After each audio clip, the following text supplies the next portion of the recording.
Spiderman படத்தில் வர நடிகையுடைய பேர் சென்டையா. ஆனால் அவங்களுடைய முழு பேர் வந்து சென்டையா மரியா ஸ்டோர்மர் கோல்மேன். அந்த பேர் பார்த்தீங்கன்னா ட்ரெயின் மாதிரி பெருசாக போயிட்டே இருக்கு.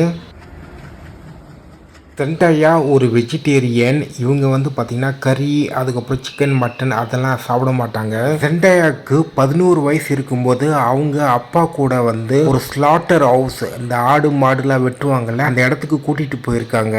அங்கே ஆடு மாடுலாம் வெட்டுறது பார்த்துட்டு சென்டையா வந்து எனக்கு இனிமேட்டுக்கு வந்து இந்த கறியெல்லாம் சாப்பாடுலாம் வேண்டாம், எனக்கு வந்து இந்த மாட்டுக்கறி ஆட்டுக்கறி இதெல்லாம் எதுவுமே எனக்கு வேண்டாம், எனக்கு வந்து நான் வந்து ஒரு வெஜிடேரியனாக சாப்பிட்டுக்கிறேன் அப்படின்ட்டு அவங்க ஒரு முடிவு எடுத்துட்டாங்க. இதில் என்ன ஆச்சரியமான ஒரு விஷயம் என்னன்னா, சென்டியாவுக்கு வந்து இந்த வெஜிடபிள்ஸ் அது சுத்தமாக பிடிக்காது. அவங்களுக்கு வந்து இந்த காய்கறி, அதுக்கப்புறம் தக்காளி, வெங்காயம் இது எதுவுமே அவங்களுக்கு சுத்தமாக அவங்களுக்கு பிடிக்காது. ஆனாலும் அவங்களுக்கு மிருகம் வந்து ரொம்ப பிடிக்கும்னால, அவங்க அனிமல்ஸ்லாம் ரொம்ப பிடிக்கும்னால அவங்க வெஜிடபிள்ஸு சாப்பிட்றாங்க. மற்றபடி வேறு எதுவும் கிடையாது.